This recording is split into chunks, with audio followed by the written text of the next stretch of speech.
జ్ఞానం, అటువంటి పరోపకార బుద్ధి, విశాల భావజాలము, విశ్వమానవ ఐహిక ఆముష్కిక పురోభివృద్ధిని కోరిన మహనీయుల యొక్క త్యాగఫలం చేత మనం పరిపూర్ణ బోధన తెలుసుకొని ఈ అశరీర స్థితిలో ఉన్నాము.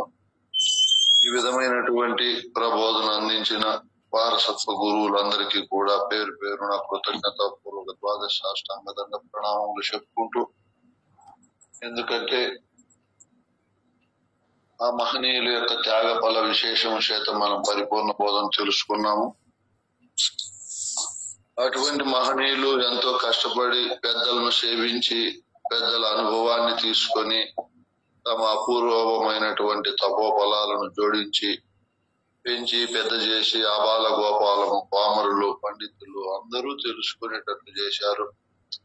ఈ రోజుల్లో మనం పుట్టి ఆ బోధన తెలుసుకోవడం మన భాగ్యంగా భావిస్తూ మనము ధన్యత చెందాము మానవోపాధికి వచ్చి పెద్దల పలుకులు విని. ఎందుకంటే గురువుపదేశం బాయగదా, మన అజ్ఞానమంతా బాయగదా. గురువుపదేశం తీసుకొని అజ్ఞానాన్ని పోగొట్టుకున్నాము, జ్ఞానాతీతమైనటువంటి తత్వాన్ని తెలుసుకున్నాం. ఎంతో పుణ్యఫలం ఉంటేనే గురువు దగ్గర చేరతారు, అందరూ చేరలేరు. ఈ ప్రపంచము ఎన్నో రకాలుగా భావాలను నింపి అనేక రకాల ఆకర్షణలతో అనేక రకాలైనటువంటి భ్రమలతో ఎన్నో సిద్ధాంతాలు ఉన్నాయి. వాటన్నింటినీ వదులుకొని చివరిది ఫలప్రదమైనది, విశేషమైనది పరిపూర్ణ బోధ కాబట్టి దీంట్లోకి వచ్చి చేరి దీన్ని ఆశాంతము తెలుసుకొని తరించాలంటే ఆషామాషి కాదు. శివరామ దీక్షితులు, పండితారాధ్యులు చెప్తారు, దృష్టిలో ఏదైనా దొరకచ్చునైనా, దేన్నైనా సాధించవచ్చు. అశరీర గురువు దొరికేది మహా కష్టము. దొరికిన తరువాత సంపూర్ణంగా విచారించి పూర్ణ ఫలాలు పొందేది ఇంకా కష్టము. ఇట్లా కష్ట సాధ్యాలన్నీ సుసాధ్యాలుగా చేసుకొని మనము ఈ రోజుల్లో అశరీరుడు సాంప్రదాయ ప్రబోధ ఎరిగిన మహనీయులైన గురువుల దగ్గర చేరి జీవిత పర్యంతము గురువుకు స్థానాంగ భావ ఆత్మసేవలు చేస్తూ, ఎందుకంటే స్థాన సేవ అంగసేవ ఎవరైనా చేయొచ్చు, భావసేవ చేయాలంటే అంత తమాషా కాదు, ఆషామాషిగా. భావసేవ చేసేది మహా కష్టం. భావములో గురువు చెప్పిన దాన్ని అర్థం చేసుకొని దాన్ని ఆమూలాగ్రం విచారించి నిరంతరము భావములో శరీర ప్రపంచ సంబంధమైన విషయాలను చింతించకుండా ప్రపంచం నుంచి వచ్చే ఆటుపోట్లను తట్టుకొని అద్భుతమైన గృహస్థాశ్రమం అనే ఆశ్రమ ధర్మాలు నిర్వహిస్తూ సకల కార్యాలలో మమేకమై అనేక కష్ట నష్టాలు సుఖ దుఃఖాలు అనుభవిస్తూ జీవన విధానం అనే ఒక పయనములో ఎన్ని ఆటంకాలు వచ్చినా, ఎన్ని రకాలైనటువంటి బాధలు వచ్చినా, ఆర్థిక సమస్యలు వచ్చినా, వ్యక్తిగత ఆరోగ్య సమస్యలు, కుటుంబ సమస్యలు పుట్టుమిట్టాడినా వాటిని లెక్క చేయకుండా, వాటికి మనసు ఇవ్వకుండా సద్గురు వాక్యానికి మనసు ఇచ్చి ఇందులో ప్రవేశించి దీన్ని పూర్ణంగా పూర్ణ వృద్ధిలో అతస్థానము కాకుండా అదో స్థానానికి పోకుండా పూర్ణ స్థానానికి, వృద్ధి స్థానానికి పోయి సంపూర్ణ ఫలాలను మనం పొందాలి అంటే ఆషామాషి కాదు. ఇట్లా అసాధ్యమైన దాన్ని సుసాధ్యంగా చేసుకొని మనం వాటన్నింటినీ లెక్కించకుండా వాటన్నింటినీ సాధారణంగా చూస్తూ, లౌకిక జనులు వాటిని అసాధారణంగా చూస్తారు. ఆరోగ్యం బాగలేకపోయినా, భార్య పిల్లల నుంచి సమస్యలు వచ్చినా, ఇట్లా ఉడుదుడుకులు వచ్చినప్పుడు వాటికే చింతిస్తే నిద్రపోకుండా ఆరోగ్యాన్ని పాడు చేసుకుని ముందుకు పోతాం. మనం అలా కాదు, అటువంటివి ఎన్ని వచ్చినా తట్టుకొని అవన్నీ మామూలేలే. ఆకాశం ఉంటే ఉరుములు మెరుపులు ఉంటాయి, భూమి ఉంటే సునామీలు ఉంటాయి, మరియు జలం ఉంటే జలములో కూడా సముద్రాలలో అద్భుతమైన ప్రళయాలు వస్తాయి, చెప్పలేనంత బడబానలం వస్తాయి. సముద్రమే తట్టుకోలేదు, అట్లా సమస్యలతో కూడిన ప్రళయాలు వస్తాయి.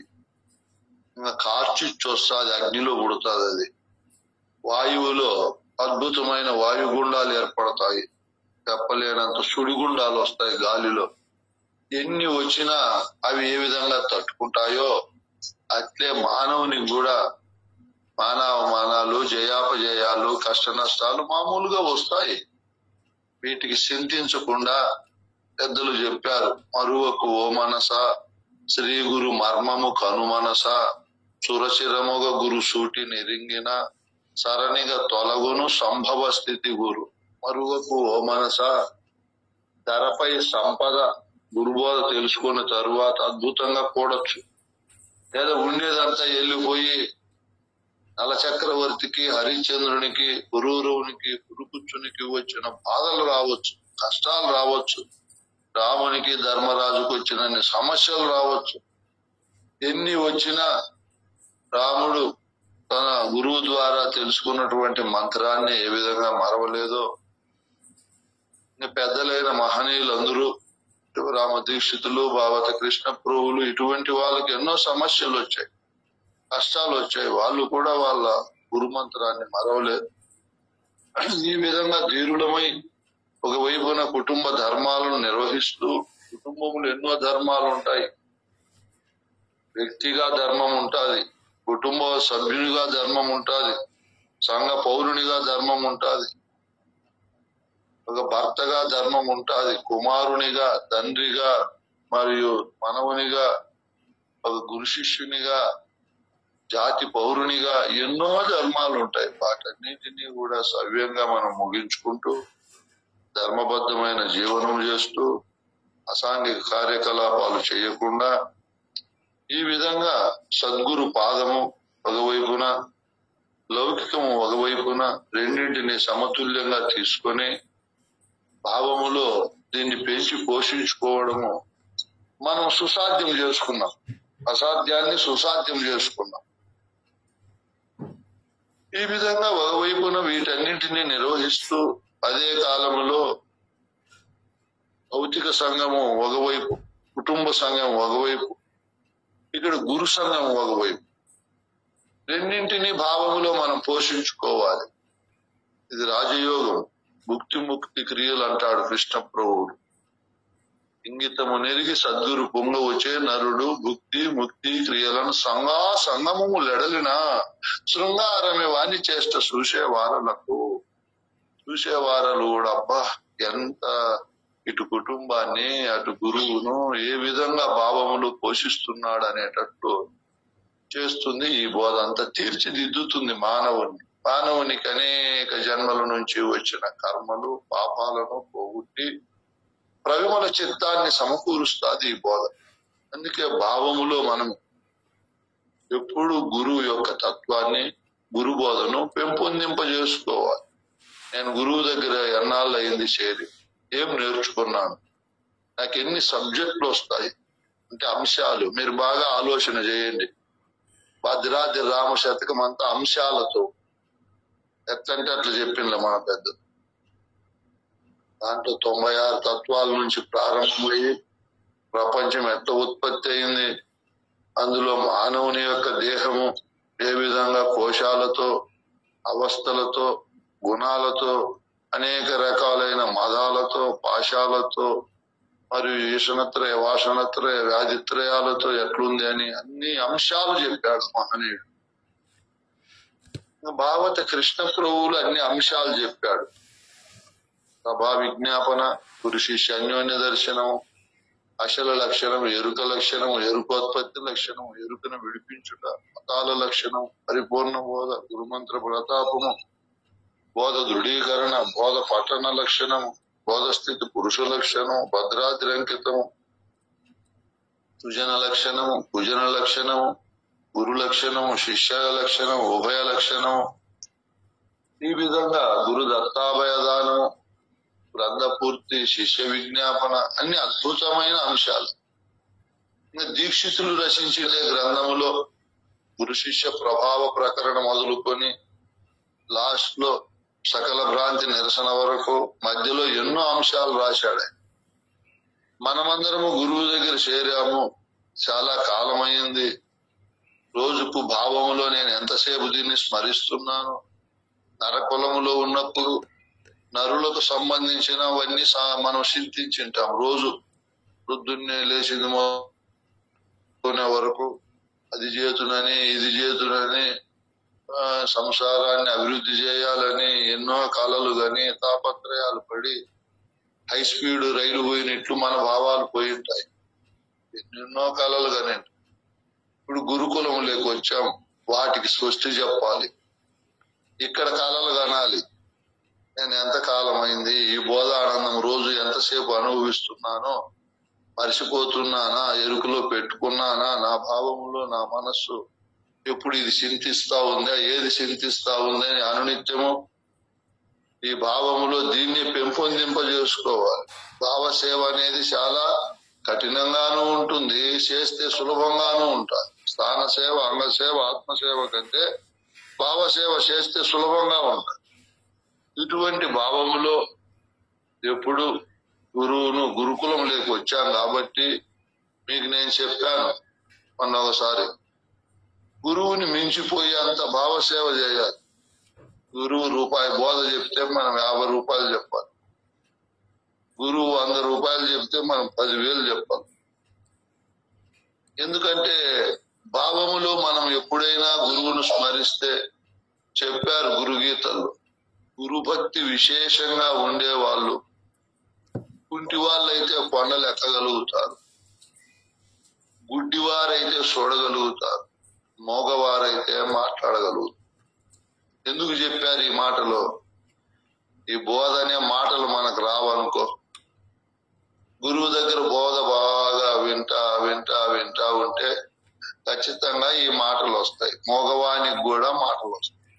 మన సాంప్రదాయంలోనే చదువులేని వారు ఎంతో మంది ఉన్నారు. ఏమీ తెలియకుండా గురువు దగ్గరికి వచ్చి తరువాత హైదరాబాద్ లో నారాయణమ్మ ఇట్లా వాళ్ళకి చదువే రాదు. మైకి తీసుకుంటే వాళ్ళు ఏం పాటలు పాడతారు, ఏం కందార్థాలు చెప్తారు.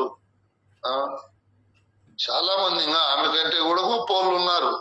ఆమె పేరులోకి వచ్చింది, పేరులోకి రానోళ్ళు కూడా ఉన్నారు. చదువే రాదు, ఏమైనా మాట్లాడతారు, చెప్తారు. ఇక గుడ్డివారు ఉన్నారు, పరిపూర్ణ బోధనే నేత్రమే లేదు వాళ్ళకు. ఎప్పుడు ప్రపంచము చూసే వాళ్ళనే వేదాంతంలో, కన్నులు లేని వాళ్ళను గురుడివారు అనరు మన వేదాంతంలో, వాళ్ళని ఎగతాలు చేయరు. కన్నులు ఉండి గురు బోధను చూడలేని వాళ్ళను గురుడివారు అంటారు, గురువు దగ్గర శారని వాళ్ళను.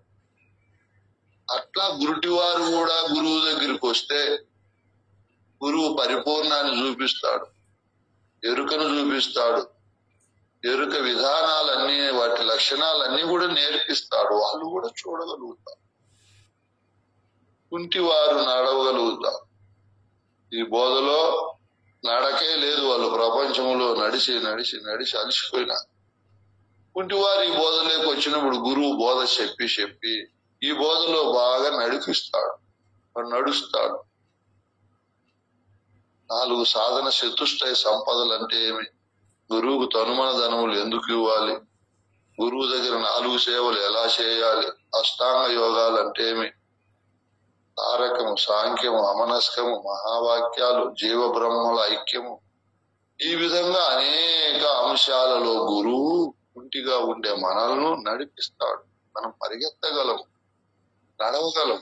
ఇప్పుడు మా జూమ్ లో ఎంతో మంది మహనీయులు అద్భుతంగా మాట్లాడుతున్నారు, ఇంకా బాగా నడుస్తారు. ఈ బోధలోనే విచారించి, ఈ బోధలోనే ఆలోచన చేసి, భావం అంతా ఈ బోధలో నింపినామనుకో, వాడు నడవక ఎలా పోతాడు? మైక్ ఇస్తే ఎంతసేపు అయినా చెప్తారు. నిన్న జూమ్ లో సబ్జెక్టు ఒక ఆమె ఎంతసేపు చెప్పిందో, సమయం అయిపోయి ఇంకా దేవమ్మ చాలు అనే వరకు చెప్పింది. ఇంకా ఉంది స్వామి, రేపు మళ్ళా చెప్తాను. ఇప్పుడు ఏమి నడుస్తా ఉంది ఆమె? చదువురాని ఆమె, ఒక మహిళ, కుటుంబ పనులన్నీ చేసుకుంటూ అన్ని రకాల ధర్మాలు ఆచరిస్తూ మంచి సద్గుణాలతో జీవిస్తూ, నేను ఆశ్చర్యపోయాను. ఆమె చెప్పాను, చాలా నేను పెట్టేశాను అనకుండా చెబుతానే పోతాం. ఏమి దారి వచ్చిందో క్రమం కూడా అద్భుతంగా. చూడు, నడవగలుగుతారు ఈ బోధలో. ఎవరైతే గురుభక్తి చేసి భావములో దీన్నే పెట్టుకుంటారో నేను చెప్పలేను అనే పనే ఉండదు. ఎందుకు చెప్పలేరు? 2-3 రోజులు 4 రోజులు విని మళ్ళీ మిగతా వాళ్ళు చెప్తే ఎందుకు చెప్పలేరు? మేము చెప్పలేము అని న్యూన్యతా భావన మరియు అధైర్య భావన, అమ్మా అది నేను చెప్తానా, నాకు అర్హత లేదు లేని తనను తాను తక్కువ చేసుకోవు. ఇప్పుడన్నా మేము పెద్ద చదువులు చదివి చెప్తాను. కృష్ణప్రభువులు, ధర్మవరం సుబ్బరాయుడు స్వామి, శివరామ దీక్షితులు చదివే చదివారు, కాన్వెంట్లకే పోయింది. వాళ్ళు గురువు దగ్గరవి బోధ ఒకటేసారి అక్షరాలు చదివేది నేర్చు. వాళ్ళు రాసిండే బుక్కులు ఇప్పుడు 10 PhDలు చేసిన వాళ్ళు కూడా చెప్ప 10 PhDలు చేసిన వాళ్ళు కూడా చెప్పలేదు. అంత అద్భుతంగా అంత బాగా నడిచారు వాళ్ళు. రాజమార్గం వేశారు. వాళ్ళు నడిచిండేదే కాకుండా కోట్ల సంవత్సరాలు మనట్ల వాళ్ళు నడిచే కూడా అద్భుతమైనటువంటి బంగారు రాజమార్గమే. సిమెంట్ రోడ్డు పోతాది, తార్ రోడ్డు పోతాది, చెక్క రోడ్లు వేస్తారు కొన్ని దేశాల్లో, అవి పోతాయి. మట్టి రోడ్లు పోతాయి, ఇనుము వేసినా పోతుంది, బంగారు రోడ్డు పోతుంది. అట్లా మనకు కనకపు మార్గాన్ని సృష్టించారు. ఎంత నడుస్తావు నడుచుకో, ఎంత తెలుసుకుంటావు తెలుసుకో. ఈ మార్గంలో ప్రయాణించే వాళ్ళు అట్లా శక్తిస్తాడు గురువు. అద్భుతమైన దారిస్తాడు, ప్రజ్ఞ ఇస్తాడు. నోరిప్పితే ఎంతకాలమైన చెప్పే తత్వము శక్తిని గురువు ప్రసాదిస్తాడు. అందుకే భావసేవ బాగా చేయాలి. ఎప్పుడు భావములు ఇదే తలంపు చేసుకుంటా ఉండాలి. బయట పని అయిపోయింది అనుకో, నువ్వు గురుబిడ్డవు, నరబిడ్డవు కాదు, ఇక్కడే గురుమంత్రం అనుకోవాలి. లేదా బ్రహ్మస్వామి వాళ్ళు నిన్న ఏం చెప్పారు, చంద్రప్ప స్వామి ఏం చెప్పాడు, వాళ్ళు ఏం చెప్పమని మనల్ని కోరుకుంటున్నారు, మనం ఏం చెప్పాలి అని చెప్పి ఇదే చింత చేసి దీన్ని ఆలోచన చేస్తే ఖచ్చితంగా నడవగలుగుతారు, మాట్లాడగలుగుతారు. భావం అదే ఓతప్రోతంగా నిండిపోతారు. చెప్పాడు కృష్ణ ప్రభువులు కూడా, బిడ్డ నువ్వు నరకులం వచ్చావు, గురుకులము వచ్చావు, నరకులం నుంచి నీకు ఒక కర్తవ్యం ప్రబోధిస్తానంటాడు గురువు. ఏం చెప్తాడు? నాకు ఒక కర్తవ్యం ఉందిరా, గురువునయ్యి నేనేం పని చేయాలా, శిష్యుడు పోయి నువ్వేం పని చేయాలి ఈ రోజు నుంచి అని చెప్తాడు. హృదయ గ్రంథి విడుటకై సదయత ఈ బోధ జల్ప జనదా. గురువుకు ఒక పని పెట్టాడు. గురువే నిన్నకు అధికారం ఇస్తానా, నేను నుంచి నామాలు పెట్టుకొని తెల్లగూడలు వేసుకొని కండవా కప్పుకొని తిరుగు అని చెప్పిన గురువు. వాళ్ళు నేను విమర్శించుకుంటా. ఇతరుల కథ నీకెందుకు నాయన, వాళ్ళ కర్మలో వాళ్ళు ఉంటారు. ఇదిగో నీకు పని పెట్టాను. ఏం పని పెట్టాను? నీవు హృదయ గ్రంథి వీడుటకై సదయత ఈ బోధ తెల్ప జనదా గురుడై. సదయత, దయాలో ఇంకా విశేషం పెట్టాడు. సదయత అంటే గొప్ప దయ కలిగి ఉండాల శిష్యుల పైన. గొప్ప దయ కలిగి నువ్వు శిష్యుల దగ్గరికి పోయి వాళ్ళు ఇట్లన్నారు, వీళ్ళు ఇట్లన్నారు, నేను ఆశ్రయం కట్టాలా, పుస్తకాలు ప్రింట్ చేయాలా, ఇట్లా తిక్క మాటలు చెప్పకుండా, లాంటివి ఇతరుల గురించి విమర్శించకుండా వాళ్ళ హృదయ గ్రంథి. ఇప్పుడు మన ఇంట్లో ఏమేమి ఉన్నాయి, ఇళ్లలో కుర్చీలు, సోఫాలు, ఫ్యాన్లు, ఫ్రిడ్జులు ఇవన్నీ ఉంటాయి మన ఇళ్లలో. ధాన్యాగారంలో ధాన్యం ఉంటుంది, బస్ స్టాండ్ లో ప్రజలు ఉంటారు, హాస్పిటల్లో రోగులు ఉంటారు. మన హృదయం అనే ఇంట్లో ఏముండాలి?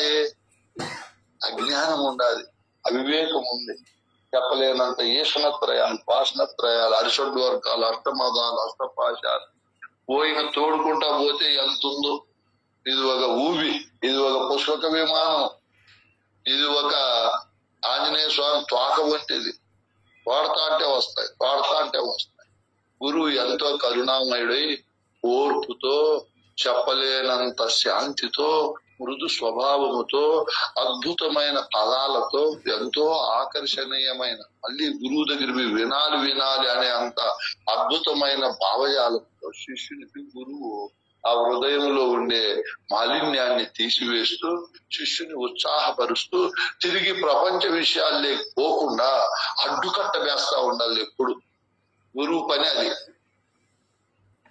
పూజలు పెడతారా, రాని మీరు రారే, ఏమైపోయినారు, ఇట్లా తిక్క మాటలు మాట్లాడకుండా నెమ్మదిగా, ఏమైనా జీవితం అంతా సంసారానికి అంకితం చేస్తావా? చెయ్యి సంసారం. ఎప్పుడో ఒకసారి గురువును దర్శించును. ఆయన గురుబోధ వింటే నీ గుండె అజ్ఞానం తొలగిపోతుందని ఇట్లా మెత్తగా హృదయ రంజకంగా శిష్యులను కఠినంగా శాసించకుండా శాపాలు పెడతారు అనకుండా ఇట్లా మృదుమధురమైన భావజాలంతో హృదయ గ్రంథిలో ఉండే అజ్ఞానాన్ని గురువు తీసేయాలి. అదే గురువు కర్తవ్యం. శిష్యుని కర్తవ్యం ఏమి చెప్పారు? గురువు దగ్గర చేరిన తరువాత వదలక చిత్తములో గురు పదయుగలము తలుపవలదే భక్తుడైనప్పుడు శాంతిరహిత సత్తుడైనప్పుడు. ఇప్పుడు చెప్పాడు పెద్దలు, శిష్యుడైన తరువాత హృదయములో తన హృదయములో ఎంతో ఉంది కదా అజ్ఞానము అవివేకము ఇవన్నీ పోగొట్టుకునేకి ఎవరినైనా మాట్లాడు అలా చేస్తారు. ఈ విధంగా తన హృదయములో గురు పద యుగలము అంటే 2, గురు పదములు 2, ద్వాదశి షోడశి 3 కాదు. ఓ మాట మాట్లాడు.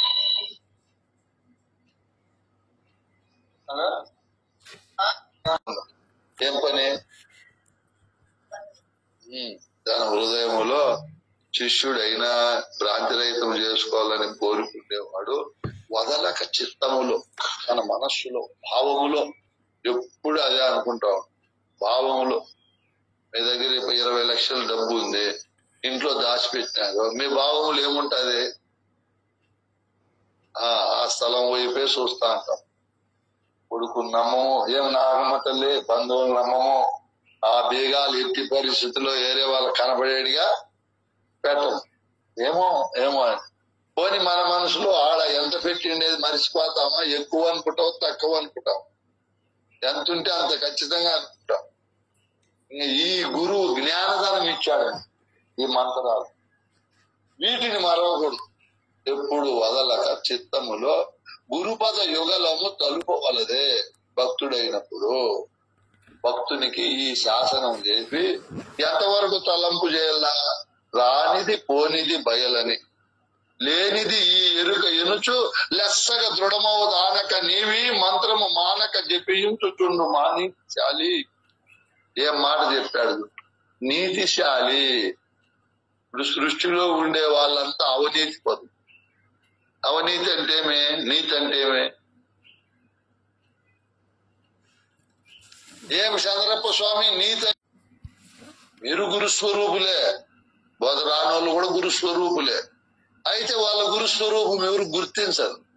ఆ గురుస్వరూపానికి ఈ విద్య జత అయితే అప్పుడు గుర్తిస్తారు. అది గురుత్వం ప్రకాశిస్తారు. అందరి ఎందున ఆ గురుత్వం నిలబడతారు. గురుధర్మం వాళ్ళు పాటిస్తారు. మిగతా ఇప్పుడు నువ్వు గురువు నీకు బోధ స్వరూపంగా ఏదైతే గురువుగా బోధిస్తా ఉందో అది గురువు. ఇది తరతరాలు యుగ యుగాల నుంచి అవినాశి అంటారు. గురువు నాశనం కాకుండా పరంపరగా వస్తా ఉంది. ఏది? గురుస్వరూపం. ఆ గురుస్వరూపము మీకు ఎందుకు చెప్తున్నాను ఈ మాట? అంత గొప్ప గురుస్వరూపానికి దానం ఇచ్చారు మీరు. బదులుగా కాదు, అప్పుగా కాదు. వేటిని? తనువు, ప్రాణము, మనస్సు, ధనం అంత పెద్ద యుగ యుగాల నుంచి వస్తా ఉండే ఆ విద్యా మంగళ స్వరూపమైన గురుతత్వానికే దానం ఇచ్చారు. మీకంటే గొప్ప, మనకంటే గొప్ప వాళ్ళు ఉన్నారు ఎవరున్నారు సృష్టిలో? నిజంగా లేరు. అంటే మనకు అంత తెలియదు కాబట్టి, అంత విశేషంగా మనం ఆలోచన చేయలేదు కాబట్టి ఏదోలే సాధారణం అనుకుంటాం. వాస్తవంగా అంత యుగ యుగాల నుంచి వచ్చే గురుతత్వానికి తను, మన, ప్రాణ, ధనములు దానం ఇచ్చారు. ఆ గురువాక్యం ప్రకారం వ్యవహరిస్తారు. వాళ్ళే నీతిమంతులు. నీతిమంతులు అంటే చంద్రప్ప స్వామి వాళ్ళు ముందు చెప్పినట్లు నీతివంతులు వాళ్ళు భౌతికంగా వాళ్ళే, దాంట్లో ఏమీ పొరపాటు లేదు. ఆధ్యాత్మికంగా ఎవరయ్యా నీతివంతులు అంటే, ఆధ్యాత్మికంగా వేదాంతం పరిపూర్ణ బోధ ప్రకారం నీకు ఎవరిచ్చినారో శరీరము, ప్రాణము, మనస్సు, ధనము తిరిగి వాళ్ళకి ఇచ్చేసి వాళ్ళు ఏమి చెప్పినారో ఆ మాట ప్రకారం ఎవరైతే నడుస్తారో వాళ్ళు నీతివంతులు. మానవోపాధికి వచ్చి నీకు ఇచ్చిన వాళ్ళ గురువులను మర్చిపోయి ఈ శరీరం నాదే, ఈ కులం నాదే, ఈ మతం నాదే, వీళ్ళందరూ నా వాళ్ళే, వీళ్ళ కోసం పరిగెత్తా ఉంటారే, వాళ్ళు తనకంటే వేరుగా దేవుడు ఉన్నాడని ఎన్నో కోణాల్లో జపాలు తప్పాలు పూజలు చేస్తారు. వాళ్ళంతా అవినీతి. వీళ్ళు మనమే నీతిపరులు ఈ సృష్టిలో. ఇట్లా క్రమ పద్ధతిలో ముందుకు పోతుంది. ధనం గురువుకి ఇచ్చావు, దాన్ని దుబారా చేయకూడదు, వేస్ట్ చేయకూడదు, అనవసరమైన పనులు ఖర్చు పెట్టకూడదు. నీదైతే నీ ఇష్టం. గురువు ఇచ్చాడు కదా, గురువు నాయన బీడీలు తాగద్దంటే వెంటనే మానే. గురువు చెప్పాడు కదా, గురువాక్యం. నీవు డబ్బెత్తకి బీడీల మీద పెట్ట, చారాయి మీద పెట్టకూడదు, జోదం ఆడకూడదు. ఇట్లాంటివన్నీ గురువు అనవసరంగా ఖర్చు పెట్టు, దాంబికానికి పో. ఇవన్నీ గురువు నేర్పిస్తాడు. నీతివంతుని మహానీతివంతుని చేస్తాడు. ఎవరు చెప్పాడు? బైబిల్లో కూడా యేసు చెప్తాడు, ఓ పాపులారా, మీ పాపమును పోగొట్టుకుని నా వాక్యమును విశ్వసించి మహానీతిపరుడై నా రాజ్యమునకు రండి అంటాడు. నీతివంతులై నా రాజ్యమునకు రండి అంటాడు. నీతివంతులై. ఇప్పుడు మనం నీతివంతులమైనాం. వాళ్ళ కథ వేరు, మన కథ వేరు. మన దగ్గర పెద్ద స్థాయిలో మనం నీతివంతులమై. సాయంత్రం రేపు ఆ సబ్జెక్ట్ వస్తుంది. గురువుకు 3 పద్ధతుల్లో ఎట్లా భక్తి చేయాలంటే అప్పుడు మీరు విని ఆశ్చర్యపోతారు. అట్లుంటుంది పోదు. వాళ్ళు నీతివంతులై. ఇప్పుడు గురువు మార్గములోకి చేరిన తరువాత భావములో ఎప్పుడు ఇదే మీరు చేసుకున్నారనుకో, మనలో కూడా హృదయంలో విద్య అనేది ఘనీభవిస్తాం. ఏమైతుంది? నువ్వు అంత స్మరిస్తా ఉంటే ఆడిపోతుంది అది. ఇంకా ఎప్పుడు ఆ బుక్ చదవడము, ఖాళీగా ఉంటే స్వామి నిన్నేం చెప్పాడు, మన్నేం చెప్పాడు, నాకు ఎంత పోదొచ్చు, 30-40 ఏళ్ళైనా ఏ ఒక సబ్జెక్ట్ కూడా చెప్పలేరంటే ఏం కారణము? వాళ్ళు భావసేవ చేయలేదు. ఏ సేవ?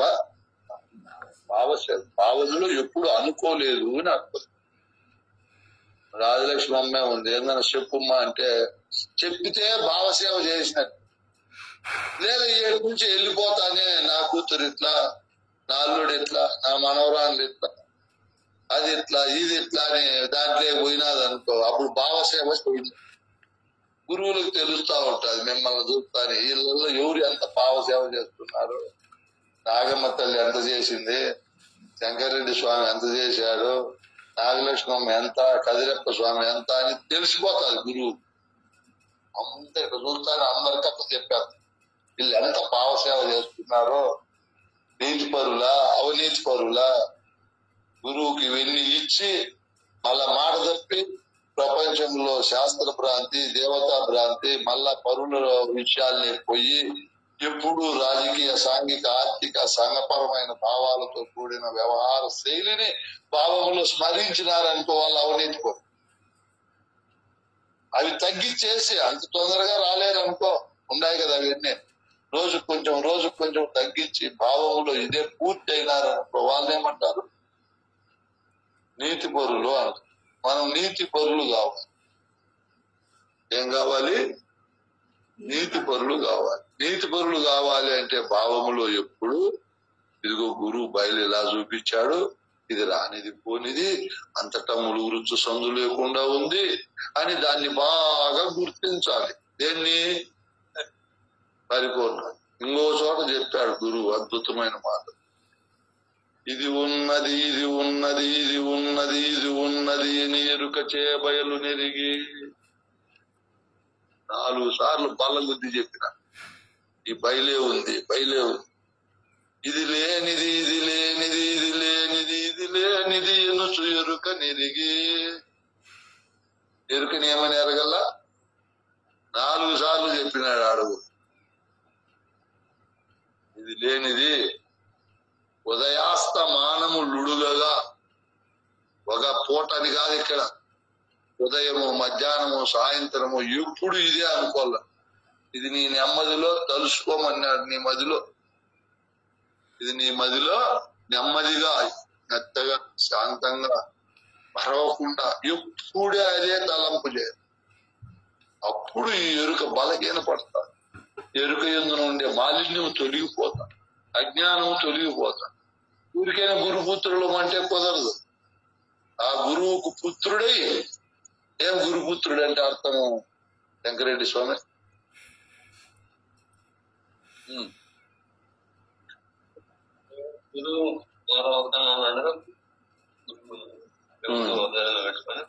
ఏం చంద్రప్ప స్వామి మాట్లాడుకుంటే అంత ఆనందం ఉంటుంది. వేరేటివి మాట్లాడుకోకుండా క్రమంగా పోవాలి. ఏమి చెప్పాడు ఈడు శిష్యుడు? ఎట్లా వాడు? సావైన పెళ్లి అయినను ఇవి నీ దగ్గర వచ్చి పన్యా గురుదేవా, పెళ్లి చేస్తావో చెయ్యి, చంపుతావో చంపు, లేదా రెండు చేస్తావో చెయ్యి. పెళ్లి చేయడం అంటే అమ్మా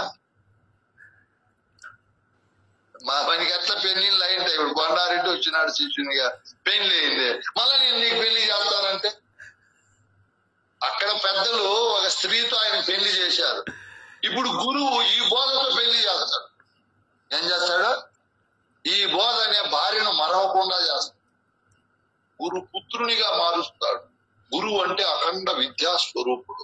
సృష్టిలో తనకు తానే ఉత్తమ స్థానంలో ఉంటాడు. ఏ విషయంలో అయినా దయ, ప్రేమ, కరుణ, సేవ, బోధ ఏ రూపంలో చూసినా గురువు గొప్ప స్థానంలో ఉంటాడు.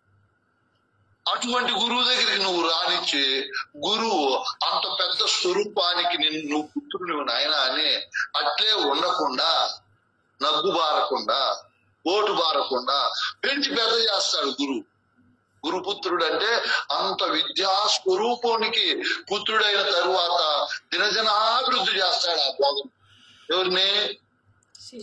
మీరు చెప్పండి ఏంటి? చెప్పలేకుండా ఉన్నారు కాబట్టి, మీరు గురుపుత్రులుగా డెవలప్ అయ్యలేదు కాబట్టి మీకు ఆ మాట అర్థం రాలా. ఇదేం తప్పు కాదు పాపం. దేవమ్మ ఉన్నావేమ్మా?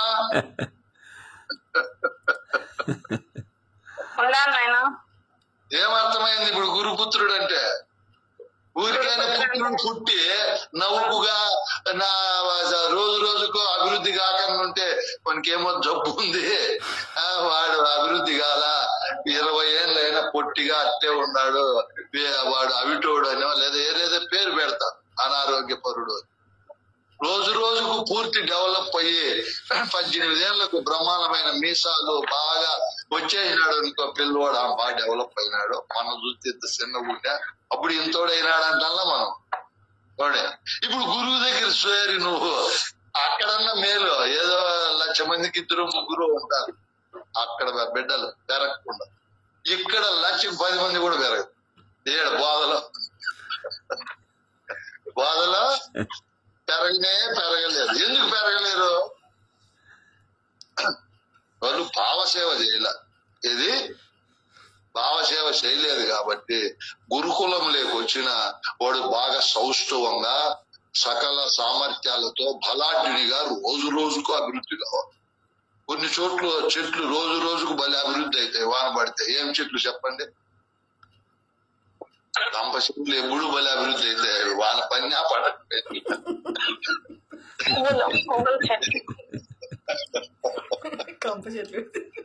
స్వామి నీలగిరి తైలం స్వామి ఆయన నీళ్లు పెడతాడు ఆ చెట్లకు. మాట్లాడకుండా వెనకనే ఉండేది, ముఖం అంతా మాడుస్తూ ఉండేది, దరిద్ర ముఖం పెట్టుకుని అట్లా ఉండకూడదు. ఈ బోధ పడతాడు, ఆ చెట్టాకట్లు విజృంభించాలి.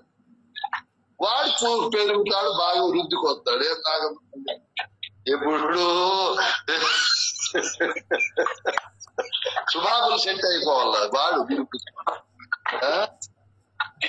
ఈ విధంగా మనం చెప్పుకుంటూ భావసేవ బాగా చేస్తూ భావములు గురువు ఏం చెప్పాడని అర్థం చేసుకొని ముందుకు పోవాలని కోరుకుంటూ, నాకు కొంచెం పని ఉంది నాయన, మీరు మాట్లాడుకోండి. రేపు ఇంక మళ్ళా నాకు ఈ 10 రోజులు రోజు గురు పూజ 10 రోజులై నేను ఇంట్లో పడుకోను.